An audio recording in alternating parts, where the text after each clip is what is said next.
We're going to start off talking about Manchester United. I went too early, didn't I? Jack, I don't know if are you on Twitter? Or Gutter as I call it? Do you use that? Okay. Yeah. You may have seen last night Darren Bent tweeted me at half time saying, "Oh, unlucky, see you tomorrow at 4:00. Yada yada yada. Of course, it didn't turn out that way. No, what I said is, anyone seen Andy Goldstein? Oh, right, okay. And then I replied this morning with, "See you at 4. Happy day. See you tomorrow." Where should we begin? What should we do? Because we were chatting in the meeting about. I think that people now not necessarily should come out and apologise to Ole Gunnar Solskjaer. But I think you have to commend him. You have to take your hat off and say, as bad as the first half was, he managed to turn it around with substitutions, with tactics. The players he picks the players.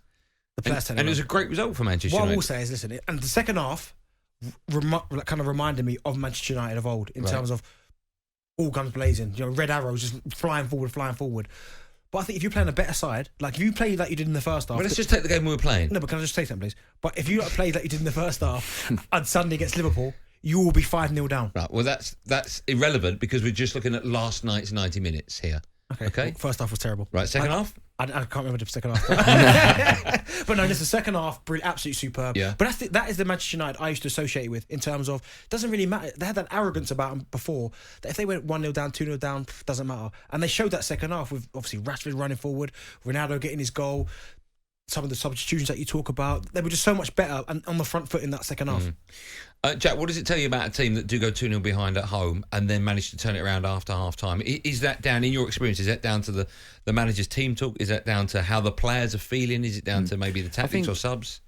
I think it's a bit of both. I think Ole deserves a little bit of credit. He obviously said the right things at half-time, but they've got big players in that team as well, so them players would have known that it wasn't good enough in the first half. And yeah, it takes character to come back, especially at home, because you can feel the tension from the fans. They would have been angry and frustrated. So to bring it back, takes character. Do you think it's a problem? I'll ask both of you, but I'll stay with you, Jack. Do you think it's a problem just how many good players United have got? Because I sort of feel, and I made this point on yesterday's show, that I'm not comparing the two sides, but back in Fergie's day, the midfield, for argument's sake, picked itself. And if Roy Keane was out, Nicky Butt would come in, right? If Vidic was out, Wes Brown would come in. It was a team that basically, the starting 11 when everyone's fit, picked itself. But with United, you've got so many good players. I'm not talking about the back five, I'm talking about the front six. You've got so many good players. I don't know if anyone, not just Ole, I don't know if anyone knows the best 11 to pick.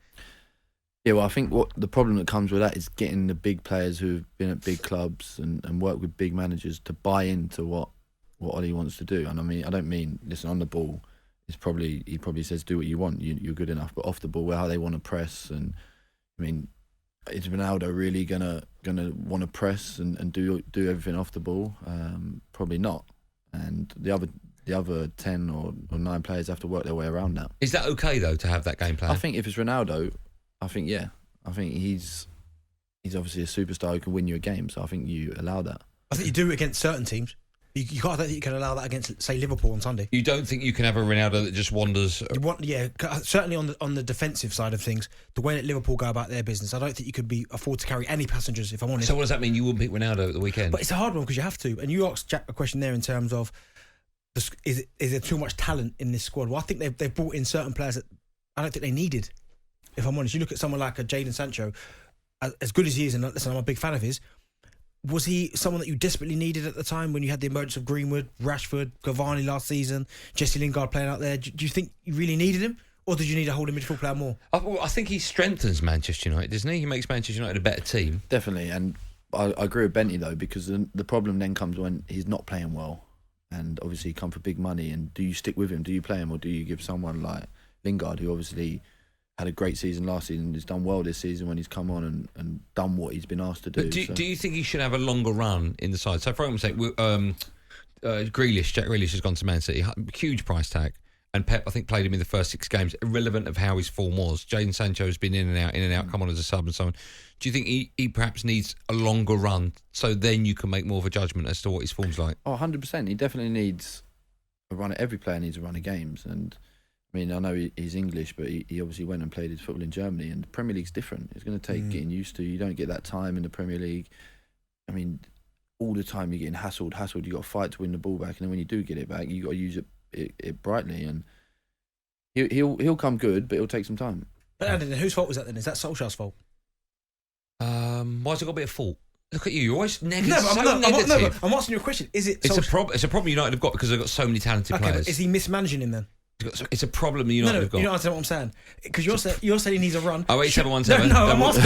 Why don't we ask the listeners? I'm gonna ask no you. one wants my opinion. No, I want it. I'm the pilot. I fly the plane. Me and Jack want it. You two are giving out the sausages. Me and Jack want to know, is that Solskjaer's mismanagement? No.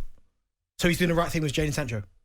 08717. No, I'm asking, is he doing the right thing with him? The problem is, you've got to keep so many of these superstars happy. Yeah, but forget Jack them. Wilshere, I keep saying Jack Grealish was dropped at the weekend. £100 million We're not players. talking about City. I'm talking about I'm giving you examples of other managers that have problems. You've just said there, has he got to stay in the team to get the best out of him in terms of his confidence? I'm not a manager. I don't know. Yeah, but what do you think? I'm not a manager. It's irrelevant. No one listens to talkSPORT for my opinion. Right? I ask people like you two that have played at the highest level for your opinion. I don't like your tone. You're not in tomorrow, are you? That's a good thing, right? That's a good thing. Honestly, you're not like this when Jack's not here. You're trying to show up in front of you. Is it Solskjaer's mismanagement of Sancho? Look, 08717.